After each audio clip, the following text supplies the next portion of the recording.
Well, you guys, I gotta admit it. I spent 20 years trying to get out of this place. I was looking for something I couldn't replace. I've been there, done that, but I ain't looking back on the seeds I've sown. Saving dimes, spending too much time on the telephone. Who says you can't go home?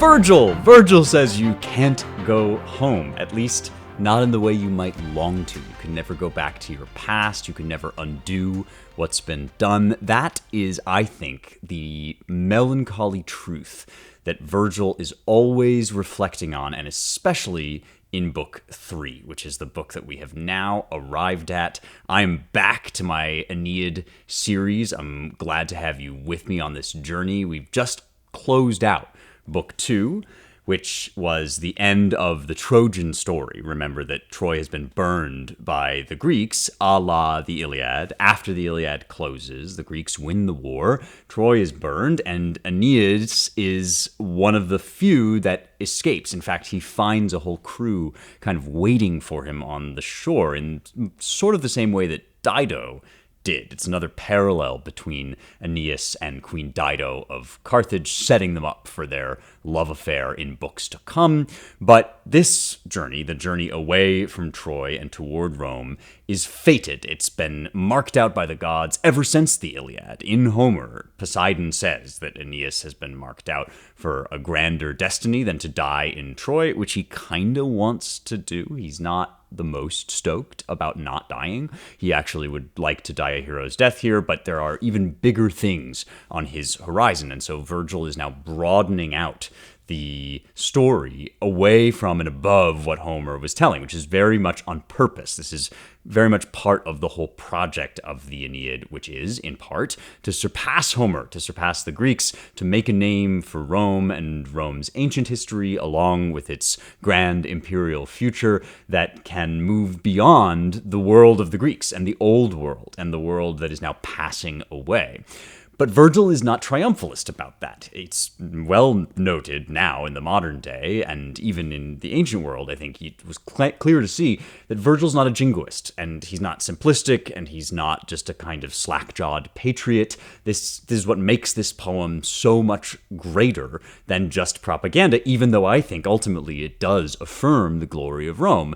It does so convincingly because it doesn't indulge in misty-eyed sentiment about everything that this cost, all of the costs that were paid by Aeneas in the traditional story, but also by Rome itself in leaving its republican history behind. And so now that Aeneas is setting off for his journey, we're really going to get a confrontation with the pain of realizing that you can't go home. This book 3 is all about wandering, and it's very much a little Odyssey. It's very much based on Homer's Odyssey. All sorts of elements from the Odyssean story come back up, but there's this funny little motif also, this extra grace note, which is that we hate Odysseus in this poem. Odysseus, or Ulysses in the Latin version, is a total villain, a craven ideologue, or even not an ideologue so much as just a nihilist who wants to manipulate people to get whatever he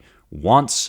And Aeneas is going to have to find some other way of transcending the future, even though he has to pass through all of these different possibilities. And this is what we're going to talk about today, is all the different ways that Aeneas is tempted, and we might be tempted, to cling on to the past, because the past is genuinely good, and it's genuinely tragic when a new era dawns, even if that new era is good. This is something I think that we need to be thinking about as Americans. We're coming up on our 250th anniversary, the 250th anniversary of the signing of the Declaration of Independence. So 250 years since the country was founded. The country is still intimately connected to its past, concerned with its past, wrapped up in debates over our founding, just like the Aeneid is wrapped up with questions about Rome's founding. And just like Augustan Rome, we in America are very, very different than we were when we were founded. This country has expanded outward in ways the founders might never have dreamed. Some of the ways that founders might not even have been happy about. We have this big network of influence. We have all of the problems that Rome was facing, the wealth inequality, the sort of hardening of social classes, the conflict between rich and poor, even the influx of foreign labor and immigration and questions of citizenship. All of this stuff was faced by Rome and has been faced by us. Now, we, thankfully, have not gone through a civil war. Rome did, and Rome then looked around as the dust settled and said, okay, all of these changes, who are we now? And the Aeneid is in many ways the answer to that question. We are going to look around in the next few years and say, we've just been through 2020. We've been through all sorts of seismic upheavals. It looks like the world picture is changing in ways that are scary, both economically and militarily. Who are we now? And so I think it's the time to be reading the Aeneid and thinking especially about this. What does it mean to admire your past, to celebrate your past, to be connected to your past, not to reject it the way the 1619 Project and the left might want to do, but also to acknowledge that the past is past and we need to find some way of being true to the old spirit in the modern day. I think that's Virgil's problem. I think he lays that out here really beautifully. So that's what we are going to get into. If you are enjoying this series, if you like the stuff that we're talking about as we do the Aeneid and as I'm translating from the Latin, I think you would really, really benefit from a course at the Ancient Language Institute. And now is the time to sign up because they've got a deadline coming up very shortly here this month, April 19th. Registration will close for their summer term. So I think there are still spots left. I'm pretty sure. Go check me on that at ancientlanguage.com/Heretics, which is where you get my special discount when you enter the code Spencer, SPENCER, and you can use that to sign up for any one of their classes, which are all about getting your hands dirty with the original texts of these great works like the Aeneid. They teach Latin, they teach ancient Greek, they teach biblical Hebrew, they now teach Anglo-Saxon with my buddy Colin Gorey, who we had on the show. There's so much that is worthwhile here. So many different course offerings for so many different levels of student. If you love languages, if you have some Latin already, if you've never even thought about conjugating a verb, even though you do it all the time without knowing, whatever level you are at, you can find something at Ancient Language Institute to really enrich your life. These classes are so worth it and then some. One more time, it's ancientlanguage.com/heretics, and the offer code is Spencer, SPENCER, to get your discount on the registration fee. But do it quickly because the registration is closing April 19th, and there are so many great opportunities to get involved with ALI. They have a Plato camp, which sounds amazing. I want to go to a Plato camp. There's a boot camp for Latin teachers. I know I have some educators in my audience, and if you are interested in brushing up your Latin and connecting with other educators, you can do that through ALI. Or, like I say, if you're just a beginner and you want to start something fresh, maybe take up a hobby, couldn't think of a better hobby than this, ancientlanguage.com/heretics. All right, so Aeneid, Book 3. We are on to a new chapter, literally and also figuratively, in the story of Aeneas' journey. And this is peak Wander era, man. This is like Aeneas as a blunderbuss. And I've said before that Aeneas is not ready-made as a hero. He doesn't come to us confident. He comes to us uncertain and questioning. And we get that from the very first book. It's intentional. It's part of what Virgil is doing here. He's portraying a man's journey from one sort of secondary character in the history of a different civilization, in the mythology of Greece, transforming him into the main character and the hero of the foundation of Rome. And all the things that he has to learn along the way are things that Rome needs to grasp and grapple with and understand. And so this book 3 is in many ways about adding on direction, giving Aeneas direction. He begins basically rudderless. He sort of starts out unsure where to go, wishing he could go backward. And he gradually, step by step, at each stage of the journey, he gets a little bit more guidance, a little bit more direction, and he grieves and lets go of a little bit more of the past. So to introduce this, to set us up here, I actually want to pull us back into Virgil's present day, the day in which this poem was written, and think again about this Augustan moment, the situation where there have been wars upon wars, a century of civil wars from 133 BC with the beginning of civil violence with the Gracchi brothers, and then on through Marius and Sulla and Julius Caesar, and then the battles between Octavius and Mark Antony, and finally the victory of Octavius to become Augustus Caesar, ultimately the patron of Virgil and the first real emperor of Rome. That whole period has been unfolding, traumatizing everybody. And at the end of it, we get this kind of dust settles moment. We get this moment of like, what do we do now? Who are we now? And there's one episode from that I really wanted to highlight here because I think it captures some of the spirit that we can use to understand why there is this admittedly kind of disorganized book. I mean, on purpose, again, but book 3 of the Aeneid can feel like a bit of a dog's breakfast. It can feel a bit shaggy, kind of meandering. All of that is by design, but we have to have some framework for figuring out what it's about so that we can keep our eyes on the prize, especially if you're new to this poem. This book 3 might be the stumbling block where you think, I give up. I can't follow any of this. I can't track it.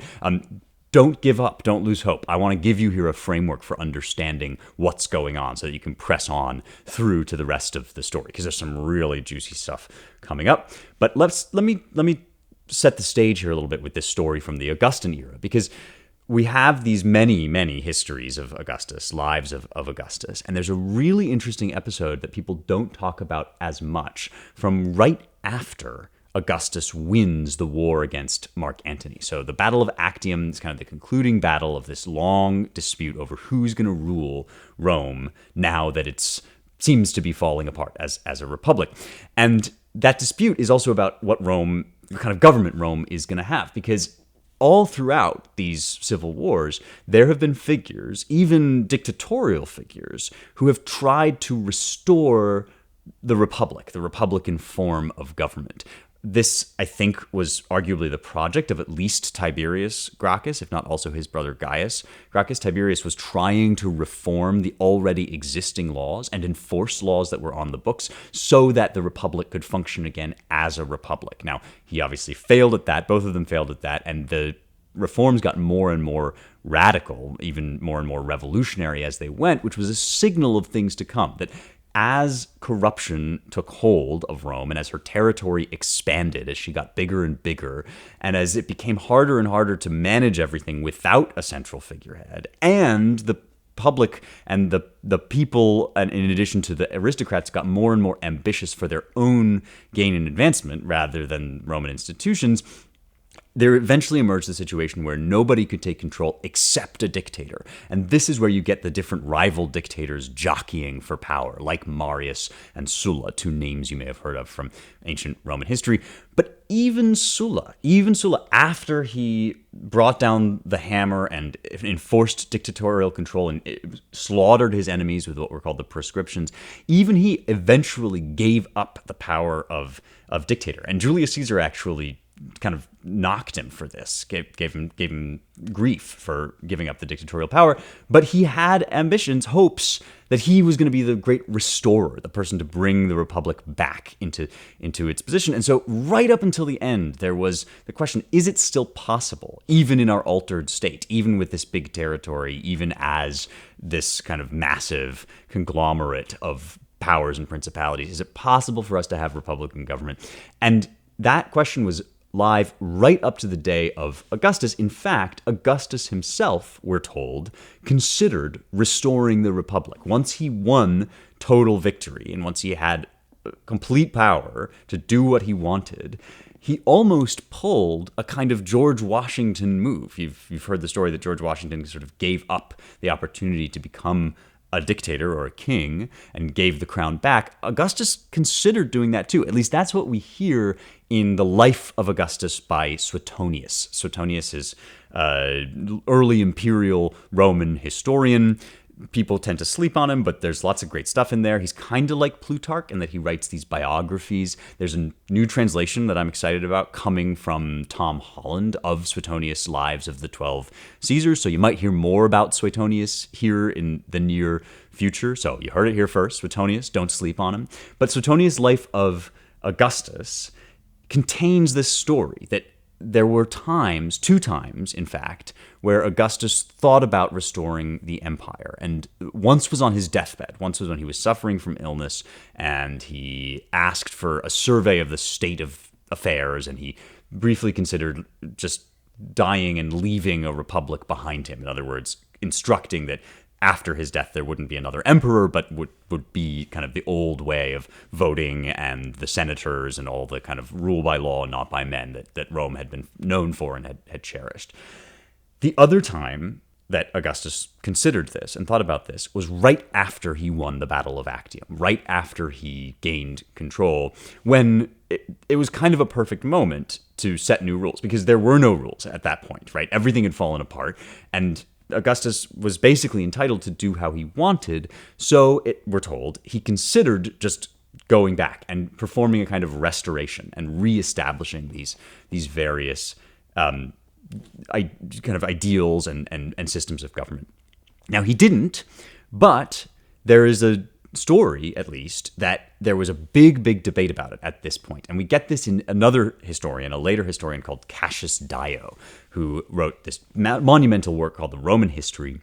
And in chapter 52 of The Roman History, we get basically a dramatized debate over whether Rome is going to return to a republic. It's a debate between Maecenas, who's this wealthy kind of aristocrat, well-connected aristocrat from this period in Rome, and Agrippa, who is one of the great generals of the period. Really, these are Augustus' two closest confidants, his best friends, and Maecenas and Agrippa basically argue between each other over who is going to, over which form of government is going to obtain. This is a genre of history that is well known in the ancient world. Cassius Dio doesn't invent this.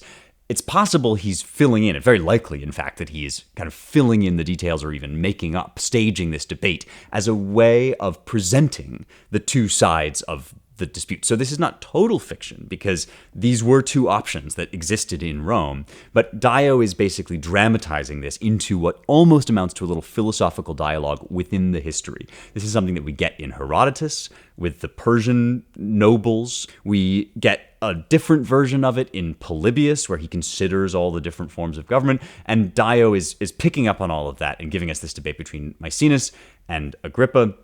Agrippa is the voice of the Republic, and he basically comes forward with the conventional, classic, time-tested arguments for the Republic. He says distributed power is good, impartial justice, we don't want rule by one. Even though, Augustus, you're very virtuous and we love you very much, we don't want people to resent you. It's going to be too much for you. There's going to be flattery and corruption and stagnation, and all the things that have dogged monarchies throughout human history are going to come back to haunt us if we basically return to a monarchy as we had at the beginning of Rome's history. So that's Agrippa, the general. He says, let's just, now that we've finally won, let's bring peace through a return to the old ways. But Maecenas is, I think, the more interesting of the two. Not because I think he was necessarily right, but because he is genuinely advancing a novel argument, at least in Dio. He's saying the situation on the ground is simply different now, and it's not possible anymore to be a republic. And this was a very influential idea later on. In fact, when the American founders were founding our republic, they had to contend with this widespread idea that once a nation gets big enough, you can't have republican government, because a city, it's fine. You can elect your magistrates. There can be investment and involvement on the part of all the citizens. Once it's small enough, everybody kind of knows each other. Aristotle says it's the distance that a town crier can travel in one day, so that you have kind of a shared community. And yes, representative electoral government works very well in that context. But if you acquire too much territory, as Rome had, then it's all going to basically become chaos, and the citizens aren't going to share one culture. They're not going to even share necessarily one language. You need a firm hand to take control. So this is a very, very influential argument. The Baron de Montesquieu is somebody who advances it, and then the founders have to basically refute it in the Federalist Papers. All of this has a long, long history, and we get it in really clear form here in this debate with Maecenas, or Cassius Dio via Maecenas, saying, now that Rome has become what it has become, we can't do republican government anymore. And the key here, and the reason I'm laying all of this out as a way of getting into Virgil, is that many of the things that Maecenas is talking about happened before Augustus was even born. Augustus, or Octavius, as he is for the very brief time being, right at this moment, he's about to become Augustus, but Octavius wasn't responsible for the land grabs that the aristocratic noblemen's basically enforced against the soldiery. He wasn't responsible for Tiberius and Gaius. He wasn't responsible for the Punic Wars and the acquisition of territory. None of that history, all of that happened before he was born. And just like each and every one of us, we're all born into conditions we didn't create. And so much of our political error, so many mistakes we make, have to do with trying to wind back history and undo the past. I mean, I think this is like reparations, right? We talk about reparations now for slavery because we see all the lasting effects of the terrible injustice that was American chattel slavery. And so we want to wind that back. We want to undo it. But of course, when you do that, you only create more injustice. You only make things worse. And so that's basically what Maecenas says to Augustus. He says, you might want to return to the better days of the Republic, but the things that have made that impossible are over. You can't undo them. You actually can't play the tape backwards and undo the civil wars. And therefore, you have to deal with conditions on the ground as they are. And he makes this amazing speech. He says, he goes on with all these different conditions. And then finally he says, if there is any fault with these compelling circumstances, one might, with entire justice, lay it upon your father's murderers. So it's the fault of the people who assassinated Julius Caesar. For if they had not slain him in so unjust and pitiable a fashion, you would not have taken up arms, would not have gathered your legions, would not have made your compact with Antony and Lepidus, and would not have had to defend yourself against these men themselves. That you were right, however, and were justified in doing all this, no one is unaware. In other words, unjust circumstances can create just actions within their contexts. Things that would be unjust or wrong in a different context can become right once you're already in the situation that you didn't create. Therefore, even if some slight error has been committed, yet we cannot at this time with safety undo anything that has been done. This is what I would call the tragedy of history. History has an inherently tragic element to it, and it's this. It's that we're always born into a snarled thicket of injustices, and we have to figure out how to act well in the world that was created by the sins of the past, not in the imaginary world that we would like to create by undoing those sins. Now, don't mistake me. I'm not here saying, and therefore it's too late for America to preserve her republican institutions. I don't believe that. I think that we can, because we have not had civil war. We haven't overturned our constitution. We can actually restore and maintain those republican forms of government and continue to abide by the Constitution. However, our situation is analogous in this. We have lived through a very distorting period in our history. We've lived through the bureaucratic revolution that overturned many of our usual ways of lawmaking with unaccountable, unelected bureaucratic leaders. We've had all sorts of sectarian struggle. We've had the country expand outward. And our question is not, how do we go back to being an 18th century agrarian society, or whatever you would want to call the world of the founders? The question is, how do we take the Constitution and apply it to this massive quasi-commercial empire that we seem to have without falling into autocracy? The analogous situation with Augustus is, basically, Maecenas is saying the only way to preserve some of what is best about Rome, including, interestingly, her freedoms, is for a firm hand at the tiller, is for somebody to take over and rule as an emperor. Now, whether you agree with that or not, the principle at stake here, that you can't go backward, is very deep and very powerful. This idea that you can't as Macbeth, as we get this in Shakespeare's Macbeth, what's done cannot be undone. And we have it also, for instance, in Pericles' funeral oration. He says to the Athenians, you have this sort of tyrannical empire. It may have been unjust to acquire, but it is dangerous to let go. So at a certain point, you pass the point of no return. That's where Augustus was. At least that's what people told him, and what part of what he basically seems to have presented about himself is that he made the best of this deteriorated Roman situation. A politician can state that, use it as justification for Rome, and then say, great, and now we're going to have this glorious Pax Romana. We're going to have this empire built out of marble instead of brick. We're going to have just a wonderful new flowering of Roman greatness. And arguably that is what happened. You do get a golden age of literature in Augustan Rome. You do get a moral code kind of returning, at least notionally, at least nominally, to the elite and upper crust. You do get a Rome that looks more confident, that has a clearer sense of where it's going. You get all of those things. And politicians can very happily just advertise that. Artists, however, must grieve. Artists are artists because they can't flatten reality and remain true artists, remain good artists. And so I think it was actually quite genius of Augustus to take Virgil under his wing so that there could be somebody in his retinue who was able to celebrate Rome and the new era of Rome and look forward to Rome's imperial future, but who also would acknowledge, at least covertly, that something had been lost. And I think that there is a kind of therapeutic character to that. There's a way in which the Aeneid, by telling the story of the fall of Troy and everything that Aeneas loses, takes account of the loss that Rome has just been through. And this idea that, in fact, you can't go backward, even if it's true and even if it's necessary and even if it's right, is very, very sad. And that is why Book 3 is one of the saddest books, actually, for me, of the Aeneid. Books 3 and 4 are particularly sad. There's lots of sadness to come, and this is, in many ways, not a happy poem.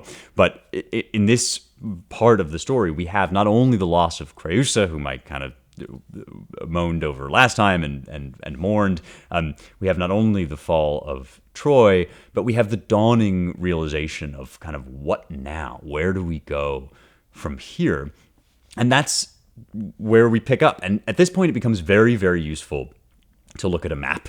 There's a great one, which I will throw up on the screen if you're watching on YouTube. I'll also link to it in the show notes here. So if you look at the description on your podcast app, there's a wonderful little map of the journeys of Aeneas, and it's not even comprehensive. There's sections in here that we will talk about that don't show up on this map, but you can kind of basically see that he's starting out in Troy. And remember, Troy is in what is now Turkey, Asia Minor. So it's to the east of both Greece and Rome. And he has to basically make his way ultimately west, although he's not quite even sure where that is. And we get that quite clearly right off the bat. He first heads to Antandros, where he builds his fleet of ships. He's got 20 ships that he puts together, and they get ready to set sail. And then immediately they go to Thrace, which is just up north and a little bit west.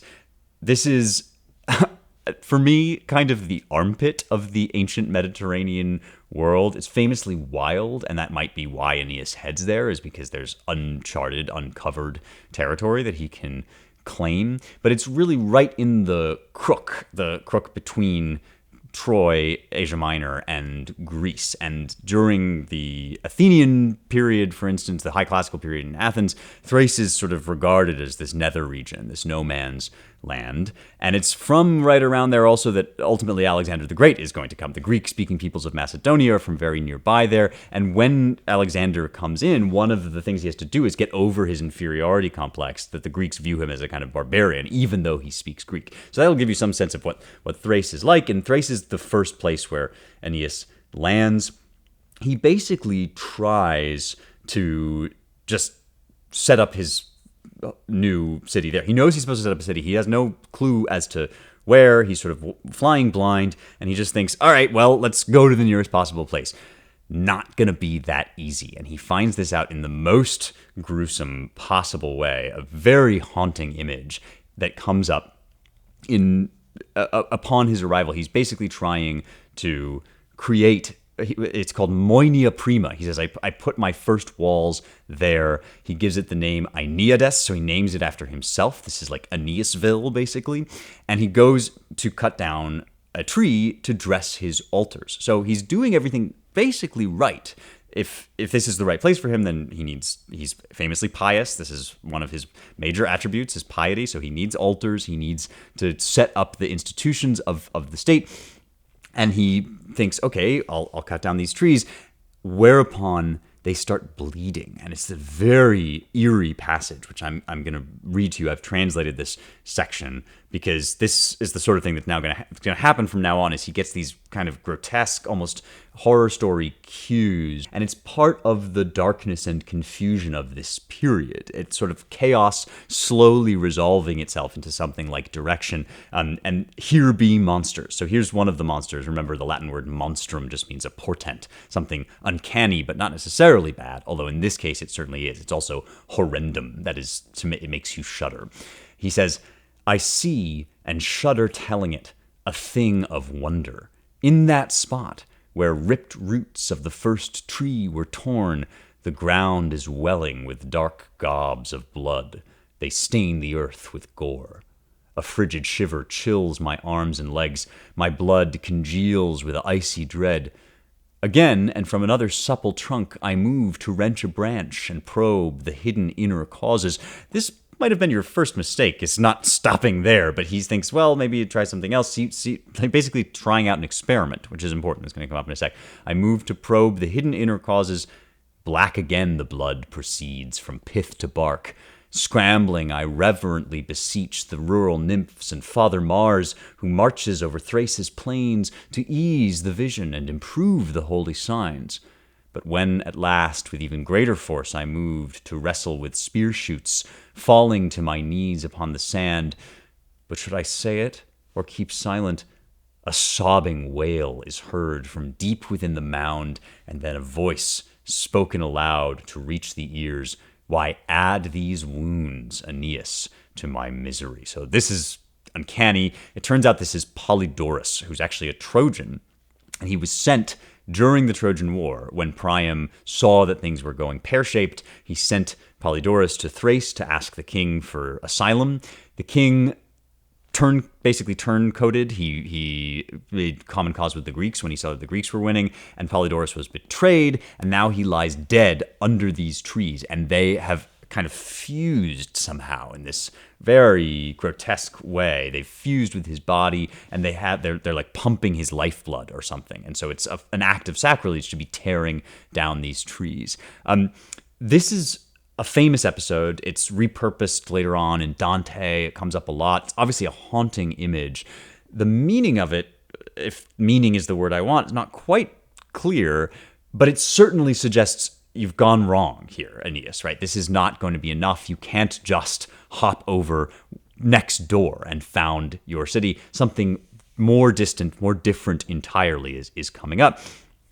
There's a wonderful passage in The Abolition of Man, which is a great book by C.S. Lewis, series of speeches he gave that became a book, in which he suggests that actually this myth contains an echo of our remorse at subjecting nature or torturing nature to use it for our own ends. Aeneas is trying to create something artificial, an altar, and he's basically doing violence to the trees.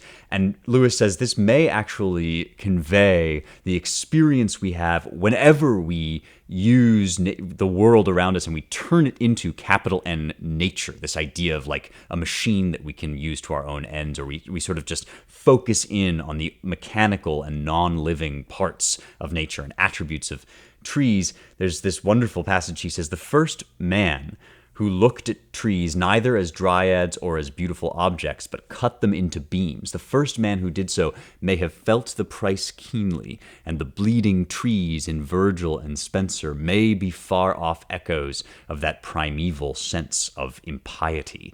The stars lost their divinity as astronomy developed, and the dying god has no place in chemical architecture, agriculture. This I've talked about before. It's all over my book, Light of the Mind, Light of the World, which you should order on Amazon if you haven't already. But this idea that we basically stripped nature of its wonder, that we demystified nature, or we chased the angels out of the heavens, this is central to the scientific worldview, or I guess the scientistic worldview that wants to reduce everything to mechanical causes.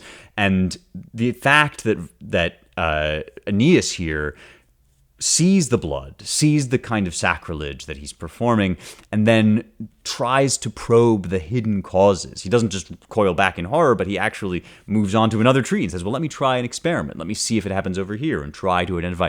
Part of that might be something that Lewis is onto here, that this is like overly aggressive, trying to force the world and nature into his own model and ambitions and dreams. Be that as it may, whatever is going on here, Aeneas is certainly trying to found a city prematurely. He's basically given too easy an answer to this question of founding, and he's gone too close to Troy. And so he needs some new guidance. He certainly needs to get away from this region of Thrace where there's treachery and where the wild kings can potentially betray you. And so he sails off away from Polydorus onto Delos, which is, of course, is this island where the priest of Apollo is kind of dispensing prophecies. So he basically looks to the gods for some sort of guidance. And he gets it. He gets guidance from the prophet and from the voice of Apollo in Delos, saying, go basically to the land of your origins. Go to the place where your fathers came from.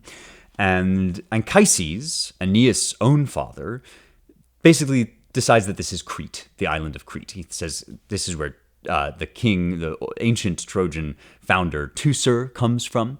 And this is, in the poem, sometimes the Trojans are called the Teucrians or the Teucrians. And that's the idea that they first come up with as an interpretation of this prophecy. So off they go, and they set up basically a town that they just name Pergamum. Remember, Pergamum is the citadel of Troy, and they call it New Pergamum. So this is basically one of the models of being a refugee that Aeneas tries out. He basically is going to try out here a bunch of different versions of being a refugee.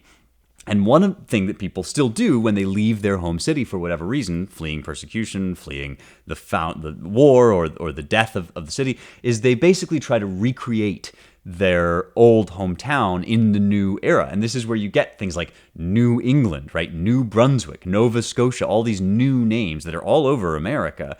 That's what Aeneas basically does here. He tries to create New Troy, New Pergamum. And that model, which is one way of basically being a refugee, is cut off from him when they're struck by a plague. So plague is the mark of Apollo telling you that you're doing something wrong. Back in the Iliad, we get this. So a plague strikes. They suddenly realize they've made a terrible mistake. They think about, well, maybe they have to go back to Delos. But instead, the household gods, the Lares and Penates, appear to Aeneas in a dream and say, no, you've gotten this prophecy wrong. It's actually Italy that is the land of your forefathers that you need to go to. So you can't just refound Troy itself. You can't basically just hop over to the next city. But one, you can't just go and name a city after yourself in the adjacent neighborhood of your hometown. You can't recreate your hometown in miniature. All of this is too small, and it keeps connecting Aeneas to his hometown. It makes Aeneas into a Trojan in this like dispossessed sort of way. It defines him as an expatriate, defines him as somebody who has lost his homeland, rather than saying goodbye to the past and making something new. And so you can't do New Pergamum, you can't recreate Pergamum. So maybe, okay, we're going to go back and try something else. Anchises says, oh yes, we also have ancestry in Italy, and so we should have listened to Cassandra, the famous prophetess who is always right but never believed. This is her curse from Apollo. Interestingly enough, Cassandra said that you would basically that Italy is the place of our origin, and that we should have listened to her and gone there. We didn't, and so now we've had to suffer this plague. So instead, we basically make our way further west, and they set off to keep going. But they get a little bit waylaid yet again. They end up making land at the Strophades Islands. This is basically in the region of the Peloponnese in Greece, and they try to basically take a breather here in the Strophides, but once again, they are thwarted. They're told that this is the wrong place by none other than the Harpies. So they make an encounter with these mythological demon women who have the bodies of these grotesque birds, but the kind of upper torso and face of a woman. And they are famous for stealing people's food. There's a classic myth. King Phineas of Thrace is supposed to have been kept from eating by the Harpies. He basically had the gift of prophecy. He gave the secrets of Olympus away, and the Harpies tormented him by eating his food. And now they basically do the same to Aeneas and his men, who decide to fight back by waiting in ambush, and they have this sort of battle with the Harpies that ends them up in face-to-face with Celaeno, who is the older sister, the eldest of the Harpies. She's extraordinarily, she's not very understanding or forgiving. She squawks out this terrifying prophecy, which I will also read to you because it's a great little speech that Celaeno says when she acts very wounded, even though the Harpies are not exactly guiltless here, but she claims that they are. She says, "War for some slaughtered cows, some disemboweled calves, sons of Laomedon. Are you prepared to go to war to drive the blameless Harpies from their realm? Take in my words, then. Let them fester in your souls. From Zeus the Father, the Omnipotent, to Phoebus, Apollo Phoebus passed them on to me, and I, the eldest of the Furies, lay them bare to you." So this is Apollo in his most cryptic, because we've gotten now one prophecy that tells them where to go, but here's another prophecy that is layered on, in addition to the Cassandra prophecy, which also ultimately comes from Apollo. Now we have this foreboding prophecy. "The object of your quest is Italy. The winds you call will come, and you will be allowed to enter Italy, but not to wrap your walls around the city that's been granted, not until a bitter hunger and the guilt of our destruction forces you to gnaw and eat your tabletops." So every step of the way that Aeneas is going, he's realizing how much harder this is going to be than he thought, and he's realizing that he cannot simply rest secure in his old identity. He can't set up little Aeneasville right next door to Troy. He can't set up new Pergamum even further afield in Crete. He can't stop here at the Strophides. He's going to have to make his way through hunger and deprivation and pain all the way to Italy. You would think that that would set him straight, although the journey is still going to be quite complicated, especially because he has to make his way past a range of different Odyssean challenges. And we're going to pick up with that next time. The Cyclops comes back, the Scylla and Charybdis comes back, all the OG greatest hits that you may recall from our series on the Odyssey is going to come back.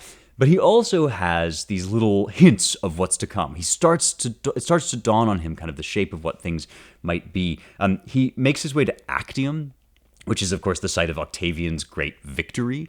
And so he sets up this little monument, a shield that says, "Aeneas took these arms from Grecian victors." So this is a nod to Augustus, of course. It's not the last one we're going to get to Augustus' victory. We get this prophecy that Anchises makes as they make landfall for the first time in Italy, that this is going to be a place of both war and peace. So it's starting to come into view. Italy's starting to come into view. And they end up hoping maybe that they can now, as they make their way to Italy, they can basically just do the little Italy thing. They can create this little mini Troy. They encounter a version of that that's already been set up by none other than Helenus, who's a son of Priam, another prince of Troy. In the wake of the death of Pyrrhus, who is Neoptolemus, the son of Achilles, in the wake of the death of Achilles' son, basically Andromache, Hector's wife, has married Helen, Hector's brother, and they've done this thing that's kind of like Levirate marriage, where they've set up a little mini Troy. This is basically, if we had the New Brunswick model, now we have the Chinatown model, or the Little Italy model. This is like immigrants who basically take up shop and find their own little neighborhood to create a little mini version of Troy. And so Aeneas is basically tempted with that possible model. But again, they can't quite stop here. They now know that this isn't going to work. And Helenus, who is himself a prophet, basically gives them the prognosis of this little mini-Odyssean journey that they're going to have to now go on. And of course, the Odyssey itself is happening at roughly this same time. They spend a year at Actium. Odysseus himself is heading back home, and they're kind of following on after Odysseus now. But they've realized at long last, or they're starting to internalize, that you can't go home. No matter how you try, no matter what you do, you're always going to be building up this little shadow, as indeed immigrants often do, right? If you look at Chinatown, or you look at Koreatown, or Little Italy, and these neighborhoods that now exist, you think like, they're very fun and they can be wonderful little pieces of American culture, but they're always diminutive. They're always derivative, right? It's in the name, Little Chinatown, Little Italy, and Little Troy ain't gonna cut it for Aeneas' destiny. He can't be derivative, but he'll always be derivative as long as he's trying to recreate the circumstances of the past, the old world that he has left behind, that he's mourning and grieving. And so the loss of that, the grief of that, is the theme of this whole little section. And now we're going to learn that something new has to come into place instead. Some version of the Augustan world has to make its way into the Aeneas world as he sets off for what will become his little Odyssey, his sort of Odyssean journey that will end him up finally in the place that he's supposed to be, which is going to be Latium.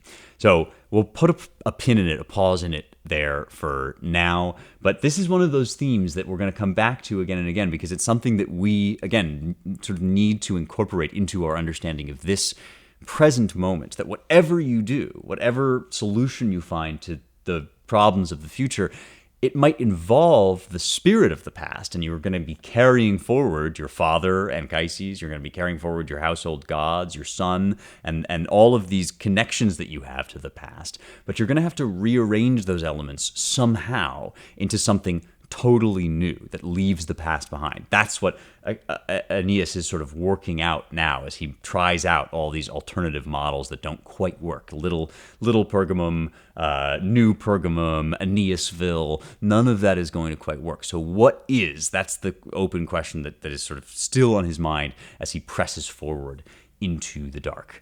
Okay, we'll put a pin in it there, and we will now transition to our next segment, which is called It Figures. This is where I like to tell you a little bit about one or more literary and rhetorical figures of speech, because as we're going through this, as I'm translating the poem, I'm really remembering what a fantastic artist Virgil is, how beautifully he composes his lines, and something that we don't necessarily get in our modern education system, but that used to be a pretty common thing. We don't get to talk as much about the official names for these rhetorical figures of speech, which can be very, very useful, because once you spot them, you can see them everywhere. And we have one of my favorites here today. It's called synthesis, which is a great name, and they all have these wonderful, often Greek-derived names. Synthesis comes from a Greek word meaning basically mixing up. So at its most basic level, it's a scrambling of word order. And we've talked about how this is easier to do in Latin poetry, where the word order is not definitely assigned, but people do it too in English poetry. And the most common way to do it, in fact, the kind of archetypal way of synthesis, has the structure A, B, A, B. So you have one set of grammatical or verbal elements that's linked together, and you call that A, and then you have another set of grammatical or verbal elements that's linked together, you call that B, but then you basically shuffle them like a deck of cards, and you put them together. So just to give an example, you have Alexander Pope, right? When earthquakes swallow, or when tempests sweep, towns to one grave, whole nations to the deep. And if you're following the meaning of that set of lines, you can probably tell why a poet might do this. It's a kind of symbolic, verbal picture of confusion, right? This is earthquakes swallowing towns to one grave, tempests sweeping nations to the deep, and the elements are mixed together because that's what's happening to the physical stuff that we're talking about. Earthquakes, turmoil, upending things, right? And so this is often used when you want to signal confusion or like turbulence. A, B, A, B. So earthquakes swallow towns to one grave, right? Those are the A elements. Swallow is linked to towns. Earthquakes swallow towns. tempests sweep nations. That's the B element. But instead you get A, B, A, B. Earthquakes swallow, tempests sweep, towns to grave, nations to deep, right? So they basically shuffle up that order, and you get a little picture or a sort of symbolic experience of the confusion, so that your experience of reading the poem kind of mimics or mirrors your idea about what's going on in the poem. Synthesis is a wonderful technique. You can find it everywhere. There's a lot of it in this speech by Celaeno, the harpy who prophesies that Aeneas is going to suffer and feel hunger and privation before he makes his way to Italy.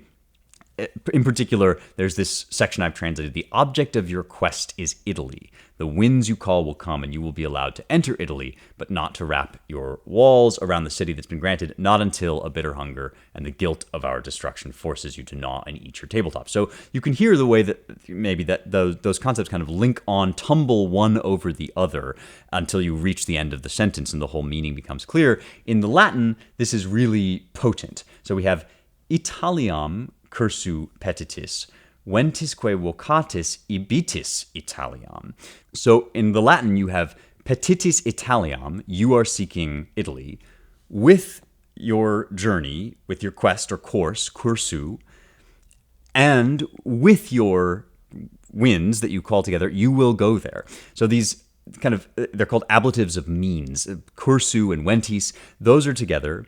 And then petitis Italiam, you are seeking Italy, is together. But they get scrambled up together one after the other. So it's cursu petitis, ventis Italiam, right? That's how synthesis works. And of course here we get the idea of like a turbulent sea or an ocean that is scudding and stopping the journey. It's holding up our journey through the lines. So it's like a kind of word picture that tumbles, and there's more different interlocking ideas that kind of come up there. And this is how Celaeno and Virgil, through Celaeno, basically symbolizes how difficult and painful this journey is going to be, right up to this prophecy of hunger. We don't know yet what this means, but the hunger that Aeneas is going to have so deeply, he's going to feel hunger so deeply that he's going to eat his tables. So that's synthesis, and that's It Figures. One of my favorite new segments of the show. Finally, we have a mailbag question, which I'm very excited to answer. Mailbag questions come to me through Substack. So rejoiceevermore.substack.com is the name of my newsletter, where you can find a whole variety of things. I write regular essays there that are free. I also do some stuff behind the paywall. If you want to support me, become a paid subscriber, you can get audiobooks of classic literature that I record. You can get live streams and all sorts of goodies. And it's also the way to get in touch with me, to sign up at rejoiceevermore.substack.com. Here's a mailbag question from Matt. Matt says, I was struck by something you said towards the end of another episode. You said a nun once told you something along the lines of, the magic is, the more you pray, the more time you have. Yes, this is true. A nun once told me that miraculously you have more time when you pray more. And I've since discovered that actually there's a quote attributed to Martin Luther, that I have so much to do today, I will spend the first 3 hours in prayer. And I have certainly found this to be the truth. That makes me think that when you exercise, you are not draining a battery like a video game final boss or a computer, but instead moving a needle forward to make room for yourself to do more in the future. We are not like machines in this regard. So my question to you is, could you provide some details on your daily prayer schedule? Oh, I would be so happy to talk about scheduling. It's one of my favorite nerd topics. I am definitely one of those optimizers, but not in the way that Ashton Hall guy who does his morning routine is an optimizer. If you saw this viral video, it's this guy who's like, I wake up at 3:52 a.m., bro, and I like dunk my face in cold water and I journal for 3 minutes for some reason, and then I dive in the pool. There was this really, and I think these things are so ridiculous, this kind of like, you need to be maximizing every second of your time, optimizing it for efficiency. I also like to optimize every second of my day. But the important thing here, and this is what Matt's question really gets at, is you will truly optimize your day if you are led by love, if everything you do is led by love. And prayer, for me, and I think prayer to the true God, is a way of orienting your love in the direction that it is rightfully aimed, the direction it's supposed to go. The most worthy object of your love is God, and God is the source of all goodness. And so when you pray, you basically reconnect with that idea. What am I even here about? What is the purpose of my life here? It's not to have perfect skin. It's not to optimize my lifting schedule. It's not to rub my face with banana peel or make as many social media likes as possible. All those things can be good, and I'm not knocking. I mean, maybe don't rub banana peel on your face, but there's nothing wrong with having good skin. There's nothing wrong with having a good workout routine. But you get into this place where you're sort of compulsive about it, and it's the metrics are the point, and you just forget why you're doing anything. And that ultimately, if you follow that course, which I believe is a form of idolatry, you will end up with this metrically perfect life that has no inner spirit, a life without any life within it, right? You will end up with this just kind of routine. Somebody said about the influencer guy, Ashton Hall, he spends every day preparing for the next day. And that's what you want to avoid, right? You want to get out of this mindset where you are mindlessly kind of grinding out these metrics without ever reflecting on what's my purpose here? What's the point? And so love is another word for ultimate purpose. Love is a word for aiming your soul at something, and you want to aim your soul at worthy things. And so prayer, for me, is first and foremost about reconnecting with God, who is love and mercy and justice, and from whom all good things flow. And then St. Paul says, pray without ceasing, right?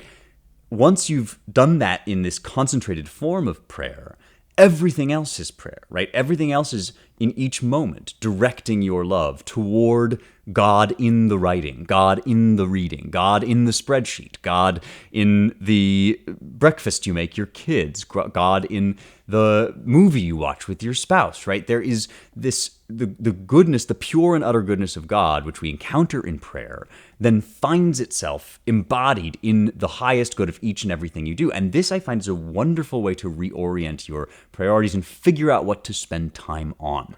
So I pray a fair bit during the day. It's Lent right now, so prayer is one of the things we're supposed to be focusing on, prayer, alms, and fasting. But really all day, I like to pray the liturgy of the hours, which you can find on the app iBreviary. I'll link to it in the description of the show. This is a regular ritual of prayer. It doesn't have to, you don't have to do it this way. There are other traditions of Christian prayer, other ways of doing it. But what I like about the Liturgy of the Hours is it's literally a schedule of prayers. There's some variations depending on how you do it, but I have one called morning prayer at 6 a.m., shortly after I get up. Then there's 3 intervals of midday prayer, which I do at 9 a.m., noon, and 3 p.m. And then there's one evening prayer at 6 p.m., and there's also a 9 p.m. night prayer of penance and repentance if you get there, if you're still awake at 9 p.m., which I guess I usually am. So basically every 3 hours. And each one takes about 10 minutes to do. They're really not that complicated, not that long. I guarantee if you adopt this and if you're really hard and fast about it, it will come at an inconvenient time. That is the point. The point is that you're in the middle of something. You really just think okay, I got to turn now and just spend 10 minutes just focusing on God. The moment that it starts, you will be like, oh man, I got to do this.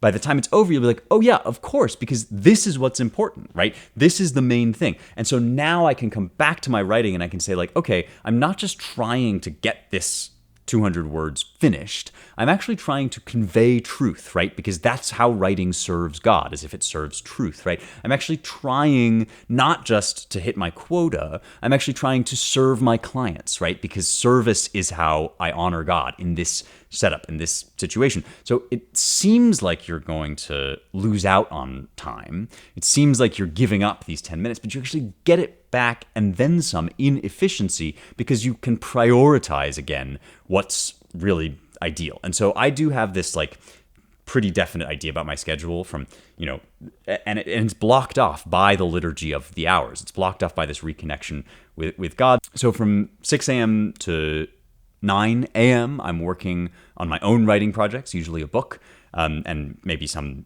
essays. From 9 a.m. to noon, I'm turning to Claremont, usually American Mind stuff, editing or emails I got to do for that. From noon to 3, I'm working on other Claremont tasks, usually CRB things. From 3 to 6, there's like emails and logistics and stuff that I got to do. And then at 6 o'clock, I'm done. I'm putting my work down and I'm taking time off because you also need rest. I'm reading books. I'm hanging out. I'm like thinking, I'm just doing the other stuff. So that structure to my day really helps to shape it. But more importantly, that North Star of purpose, right? Of the good, of where you're aiming your love.